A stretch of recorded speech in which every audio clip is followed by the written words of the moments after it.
IPL-ലെ ആദ്യ 7 റൗണ്ട് മത്സരങ്ങൾ പൂർത്തിയായപ്പോൾ 13 പോയിന്റുമായി പരാജയമറിയാതെ കുതിക്കുകയായിരുന്നു പഞ്ചാബ് കിങ്സ്.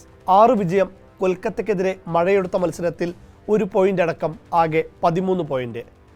പ്ലേ ഓഫ് ഉറപ്പിക്കുന്ന ആദ്യ ടീമായി പഞ്ചാബ് മാറുമെന്ന് ആരാധകരും വിമർശകരുമെല്ലാം ഒരുമിച്ച് വിശ്വസിച്ചു. എന്നാൽ പിന്നീട് കാര്യങ്ങൾ തകിടം മറിഞ്ഞു. ആദ്യ 7 കളിയിൽ ഒരു പരാജയം പോലുമില്ലാതിരുന്ന ടീം ശേഷം നടന്ന 4 മത്സരത്തിലും തോറ്റു. രാജസ്ഥാൻ പഞ്ചാബിന് സീസണിലെ ആദ്യ തോൽവി സമ്മാനിച്ചു. 6 വിക്കറ്റിൻ്റെ ജയമാണ് അന്ന് RR ആഘോഷിച്ചത്.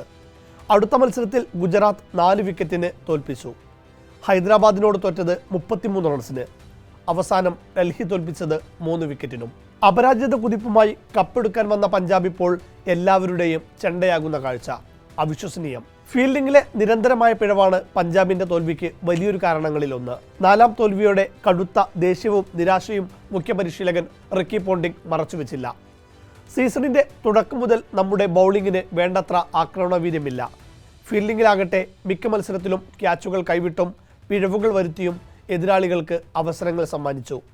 ഇത്തരത്തിലാണ് ഫീൽഡിംഗ് തുടരുന്നതെങ്കിൽ മത്സരങ്ങളിൽ ജയിക്കാൻ കഴിയില്ല.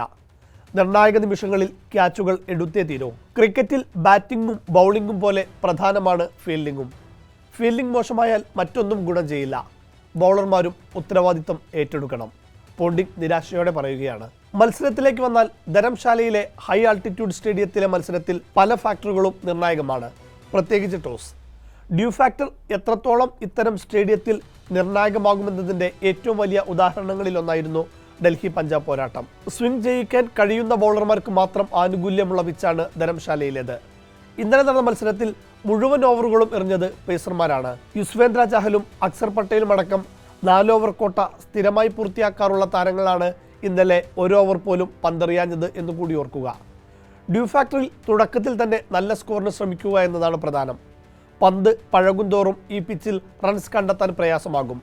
മിഡിൽ ഓവറിൽ റൺസ് വരില്ല. അത് കൃത്യവുമായിരുന്നു.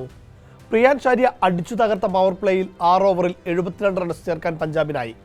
ശ്രേയസ് ആങ്കർ റോളാണ് ഏറ്റെടുത്തത്. പിച്ചിൻ്റെ സ്വഭാവം മനസ്സിലാക്കി ഭേദപ്പെട്ടൊരു സ്കോറായിരുന്നു ശ്രേയസിൻ്റെ മുന്നിലുണ്ടായിരുന്നത്. മിഡിൽ ഓവറിൽ പക്ഷേ ഡൽഹി നന്നായി പന്തെറിഞ്ഞു. ആ 9 ഓവറിൽ വെറും 77 റൺസ് മാത്രമാണ് പഞ്ചാബിന് എടുക്കാനായത്. സുയാൻ ഷെഡ്ഗയുടെ കാമിയോയാണ് പഞ്ചാബിനെ 200 കടത്തിയത്. ലോകോത്തര ബോളർമാരായ മിച്ചൽ സ്റ്റാർക്കും ലുങ്കി എൻഗിഡിയും നന്നായി തല്ലുകൊണ്ടപ്പോൾ ഇന്ത്യൻ ബൗളർമാരുടെ പ്രകടനം എടുത്തു പറയേണ്ടതായിരുന്നു. മുകേഷ് കുമാർ 4 ഓവറിൽ 31-ന് 1 വിക്കറ്റ്. അക്യൂബ് നബി 4 ഓവറിൽ 32 റൺസ്. മാധവ് തിവാരി 4 ഓവറിൽ 40-ന് 2 വിക്കറ്റ്. ഡ്യൂ വലിയ സ്വാധീനം ചെലുത്തുന്ന പിച്ചിൽ 210 മികച്ച സ്കോറായിരുന്നു. പ്രതീക്ഷിച്ചതിനേക്കാൾ 30 റൺസ് അധികം കിട്ടിയിട്ടുണ്ട് എന്നാണ് ആദ്യ ഇന്നിംഗ്സ് തീർന്നപ്പോൾ ശ്രേയസ് അയ്യർ ആത്മവിശ്വാസം പ്രകടിപ്പിച്ചത്. ഡൽഹിയുടെ പവർ പ്ലേ കഴിഞ്ഞപ്പോൾ ശ്രേയസിൻ്റെ കണക്കുകൂട്ടൽ കൃത്യമാണെന്ന് തോന്നിച്ചു. പഞ്ചാബ് 72 റൺസ് എടുത്ത പവർ പ്ലേയിൽ ഡൽഹിക്ക് നേടാനായത് വെറും 47 റൺസ്. 3 വിക്കറ്റുകളും നഷ്ടമായി. എന്നാൽ മിഡിൽ ഓവറിൽ ഡൽഹി കളി പിടിച്ചു. ഡ്യൂ ഫാക്ടർ ഡൽഹി നന്നായി മുതലാക്കി. മഞ്ഞൊരുപാട് കൊണ്ടാൽ പിച്ച് സ്ലിപ്പറിയാകും. ബോൾ ബാറ്റിലേക്ക് ഒഴുകി വരും. ബോളർമാർക്കാവട്ടെ ഗ്രിപ്പ് ചെയ്യാൻ ബുദ്ധിമുട്ടാകും. ക്യാച്ച് എടുക്കാൻ വലിയ പ്രശ്നമാണ്. ഈസി ക്യാച്ച് വരെ കൈവിടുന്ന പഞ്ചാബിന് ഇത്തരമൊരു സാഹചര്യം കൂടി വന്നാൽ പറയേണ്ടല്ലോ. മാർക്കോ യാൻസനും പ്രഭ്സിമ്രാനും മനോഹരമായ ക്യാച്ച് എടുത്തെങ്കിലും അക്സർ പട്ടേലിൻ്റെ ഒരു നിർണായക ക്യാച്ച് സുയാൻ ഷെഡ്ഗെ നഷ്ടപ്പെടുത്തിയത് മത്സരത്തിൽ നിർണായകമായി. അക്സറാവട്ടെ പതിവില്ലാതെ ഫോമിലേക്കും ഉയർന്നു. IPL-ൽ 20 ഇന്നിംഗ്സുകൾക്ക് ശേഷമാണ് അക്സർ അർദ്ധ സെഞ്ചുറി നേടുന്നത്. ഡേവിഡ് മില്ലർ കൂടി കൂട്ടിനെത്തിയതോടെ ഡൽഹി ഡ്രൈവിംഗ് സീറ്റിലായി. എന്നാൽ പഞ്ചാബ് ക്യാപ്റ്റൻ ശ്രേയസ് അയ്യറിന്റെ ചൂതാട്ടം മത്സരത്തിൽ നിർണായകമായി. ഡെത്ത് ഓവറുകളിൽ ബാറ്റിംഗ് കൂടുതൽ ഈസിയാകുമെന്ന് കണ്ട ശ്രേയസ് മിഡിൽ ഓവറുകളിൽ തന്നെ ഡൽഹിയുടെ വിക്കറ്റുകൾ എടുക്കാനായി അർഷ്ദീപ് സിംഗിനെയും യാൻസിനെയും അമിതമായി ആശ്രയിച്ചു. ഇതോടെ 16 ഓവർ എത്തിയപ്പോഴേക്കും ഇരുവരുടെയും 4 ഓവർ കോട്ട തീരുകയും ചെയ്തു. ബെൻ വാർഷിസ് എറിഞ്ഞ 17-ാം ഓവറിൽ 17 റൺസും സ്റ്റോയിനിസ് എറിഞ്ഞ 18-ാം ഓവറിൽ 19 റൺസും യാഷ് താക്കൂർ എറിഞ്ഞ 19-ാം ഓവറിൽ 22 റൺസും അടിച്ചെടുത്ത് ഡൽഹി ധരംശാലയിലെ ഏറ്റവും ഉയർന്ന ചേസിംഗ് റെക്കോർഡ് സ്വന്തം പേരിലാക്കി. ഡെത്ത് ഓവർ എറിയാൻ അർഷ്ദീപ് സിംഗിനെയോ യാൻസിൻ്റെയോ 1 ഓവർ പോലും മാറ്റിവെച്ചില്ല എന്നത് ശ്രേയസിൻ്റെ പ്രധാന തെറ്റ്.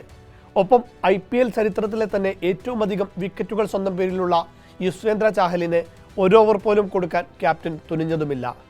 ചഹലിനെ കൊണ്ട് എറിയിക്കണമെന്ന ചിന്ത ഉണ്ടായിരുന്നു. പക്ഷേ പന്ത് സീമേഴ്സിനെ മാത്രമേ സഹായിക്കുന്നുണ്ടായിരുന്നുള്ളൂ. ലൈനിലും ലെങ്തിലും പേസർമാർ പന്തെറിഞ്ഞിരുന്നെങ്കിൽ ഈ മത്സരം ജയിക്കാമായിരുന്നു. പക്ഷേ ദൗർഭാഗ്യവശാൽ വീണ്ടും അതുണ്ടായില്ല. ചാഹലിന് പന്ത് കൊടുത്തില്ലെന്ന വിമർശനത്തിന് ശ്രേയസ് അയ്യരുടെ മറുപടി ഇതായിരുന്നു. അതേസമയം മറുവശത്താണെങ്കിൽ ഇമ്പാക്ട് പ്ലെയറായി എത്തിയ അശുതോഷ് ശർമ്മയും മാധവ് തിവാരിയും ആക്കിബ് നബിയും മികച്ച രീതിയിൽ ബാറ്റ് ചെയ്തു. ഓൾറൗണ്ട് പ്രകടനം കാഴ്ചവെച്ച Madhav Tiwari player of the match പുരസ്കാരം നേടുകയും ചെയ്തു. അദ്ദേഹത്തിൻ്റെ രണ്ടാമത്തെ മാത്രം മത്സരമാണിതെന്ന് ഓർക്കണം. എന്തായാലും പഞ്ചാബിനെ സംബന്ധിച്ച് അഗ്നിപരീക്ഷയാണ് ഇനി. കണ്ണാടിയിൽ നോക്കി സ്വയം വിലയിരുത്തണമെന്നാണ് ശ്രേയസ് സഹതാരങ്ങളോട് 4ാം തോൽവിക്ക് ശേഷം പറഞ്ഞത്.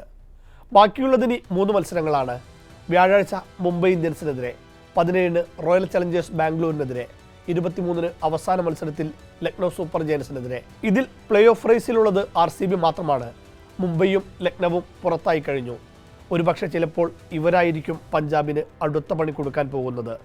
ശ്രേയസും പഞ്ചാബും നെഞ്ചിടിപ്പോടെ കാത്തിരിപ്പാണ്.